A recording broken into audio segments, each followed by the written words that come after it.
Alors, bienvenue à cette nouvelle formation dispensée par Maelstrom Media. Aujourd'hui, un sujet difficile, technique, très politique aussi, mais combien fascinant et névralgique pour nos sociétés. Et je parle évidemment du droit des demandeurs d'asile qui fait couler quantité incommensurable d'encre à travers l'Occident depuis plusieurs années déjà.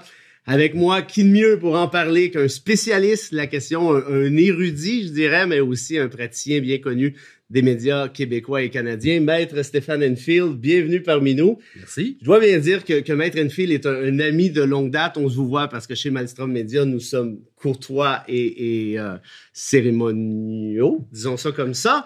Mais pour le reste, ça va aller, j'ai aucun doute.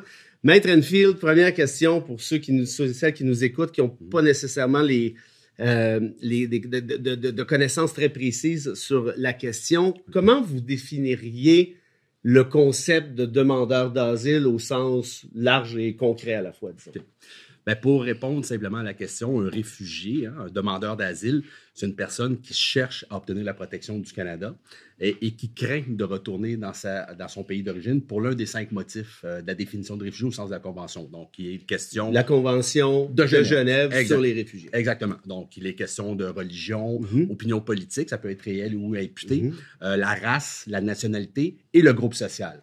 Et dans la catégorie du groupe social, bien, il est question, par exemple, des femmes victimes de violences conjugales, des mineurs qui sont recrutés par des milices pour aller combattre. Ça, ce sont des classiques, malheureusement. Oui, l'orientation sexuelle aussi. Donc, ça fait partie de cette catégorie qui est groupe social particulier. Et quand vous avez dit réel ou imputé, parlez-nous donc de ça, c'est intéressant. Ben, le réel, on le comprend bien, mais l'imputé, c'est quoi, on le présume? On le présume. En fait, dans certains pays, si vous êtes pas membre du parti, c'est donc vous êtes contre eux, alors on va vous imputer les opinions. OK, c'est quand même assez simple quand même. C'est assez simple. Malheureusement, c'est assez simple. On parle donc de la Convention sur les réfugiés, signée, si je ne fais pas erreur, par 145 pays. Oui, il y a également le protocole relatif au statut de réfugié qui a été signé par un peu moins. Mais de façon générale, c'est une centaine de pays, exactement. Plutôt consensuel. Oui. Est-ce que cette convention, à votre connaissance, a été appelée à changer depuis les dernières décennies? Est-ce qu'on en est pas mal on a conservé, je crois, l'objectif? Oui. En fait, il n'y a pas eu de modification à cette convention depuis sa signature et je doute fort qu'éventuellement, on arrive à modifier la convention. Pourquoi? Si aujourd'hui, par exemple, on devait réouvrir la convention, j'ai comme l'impression que... c'est parce que j'ai l'impression qu'il va y avoir énormément de pays qui vont décider de ne plus signer cette convention. C'est quand même assez contraignant comme convention. Et certains parlent, mettons, de réfugiés climatiques, de réfugiés économiques, ce qui ne sont pas, comme je le mentionnais, c'est pas un des 5 motifs.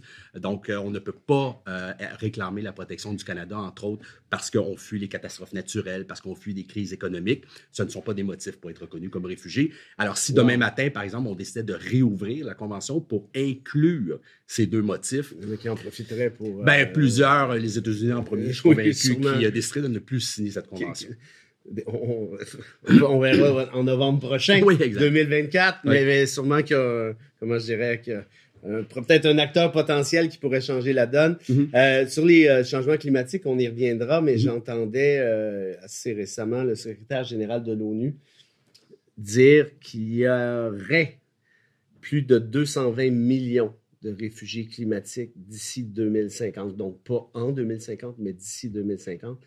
Est-ce que j'ai raison de penser qu'il y a 220 millions, ce serait probablement le critère le plus sollicité de ce fait-là chez les demandeurs d'asile, mathématiquement parlant? Ça pourrait, mais comme je vous dis, au Canada, actuellement, l'état du droit fait en sorte qu'une personne ne pourrait pas obtenir la protection. Si on l'incluait... Si on l'incluait, mais il y a une autre disposition. Je veux dire, ce n'est pas parce que la personne ne peut pas être reconnue comme réfugiée qu'elle ne pourrait pas être reconnue comme personne protégée. La loi sur l'immigration et la protection des réfugiés... Loi sur l'immigration canadienne prévoit, entre autres, le statut de personne protégée. Donc, si on ne rencontre pas l'un des 5 motifs, on ne peut pas être reconnu comme réfugié, mais on pourrait être reconnu comme personne protégée, entre autres, s'il y a une menace à la vie. Donc le réchauffement climatique pourrait... par la loi interne du Canada, modifier cette loi, donc les dispositions de la loi sur l'immigration, pour inclure, entre autres, ces deux Ce qui est dispositions. nécessairement beaucoup plus simple que de négocier une convention 140. Mais ça ne s'appliquerait qu'au Canada. Évidemment, une personne qui voudrait aller en Europe pour revendiquer le statut de réfugié sur cette base-là ne pourrait pas invoquer la disposition canadienne. Est-ce qu'à votre connaissance, d'autres pays de l'Occident, par exemple, ont des lois, ont des dispositions similaires à celles que vous venez de nous soulever? À ma connaissance, je n'en connais pas. Hein? Non. Et est-ce qu'on peut penser aussi, en fait, non, c'est pas qu'est-ce qu'on peut penser, ma question est plus précise que ça. Quelle serait la différence concrète, pragmatique, d'être reconnu comme personne protégée versus comme réfugié? Est-ce qu'il y a un désavantage formel ou c'est essentiellement la même chose? En droit canadien, il n'y a aucune différence. D'ailleurs, une personne qui est reconnue comme réfugié au sens de la Convention, aux fins de l'immigration, aux fins du gouvernement canadien, c'est une personne qui a le statut de personne protégée. Alors, voilà. Donc, rendu là, c'est la même chose, c'est les mêmes droits et obligations, c'est la même protection, donc protection contre le non-refoulement vers le pays de persécution. On rentrera dans des cas plus, comment je dirais, plus polémiques en quelque sorte, en parlant de Roxane dans un instant, mais d'entrée de jeu, vous êtes un avocat, je l'expliquais, d'expérience en matière d'immigration, vous avez plaidé une multitude de dossiers. Vous faites ça à temps plein, hein, nécessairement. On voit souvent dans les médias. Maintenant, si je pose la question, comment ça se passe? Un demandeur d'asile débarque ici, entend parler de vous, débarque à votre bureau. Quelles sont les étapes à suivre là, de manière classique? J'imagine qu'il y a des variations sur terme, mais de façon générale. Oui. En fait, la procédure ou la façon de faire, elle est différente depuis les dernières années.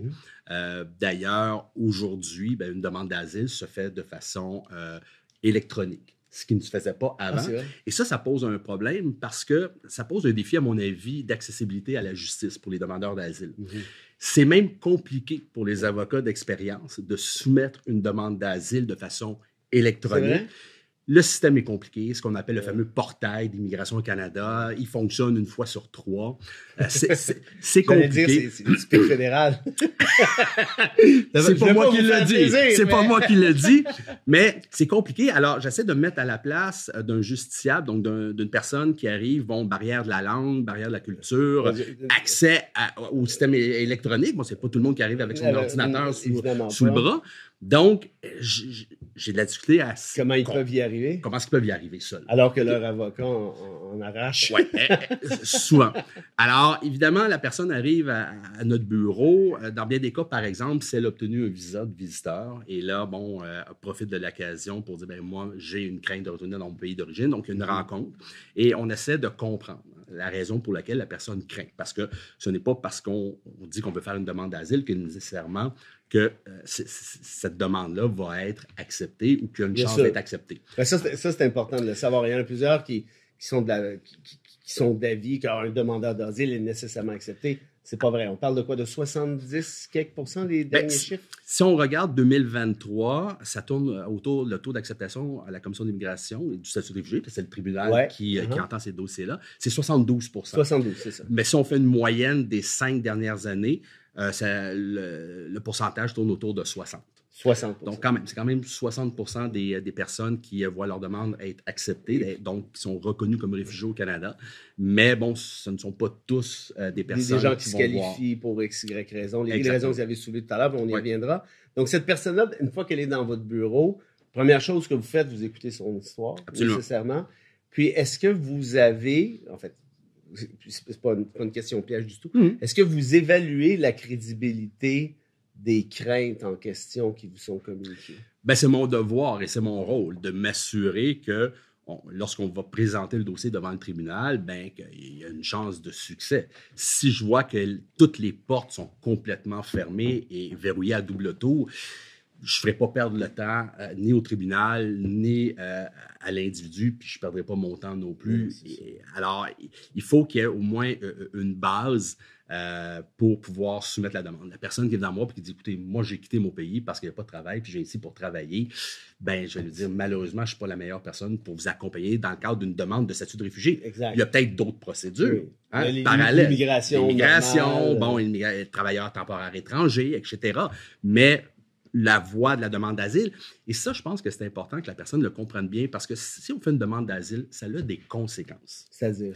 Ben, c'est-à-dire que si on est arrivé avec un visa et qu'on fait une demande de statut de réfugié, puis que votre demande elle est refusée, les chances qu'un agent des visas à l'étranger vous octroie un nouveau visa éventuellement sont pratiquement nulles. OK?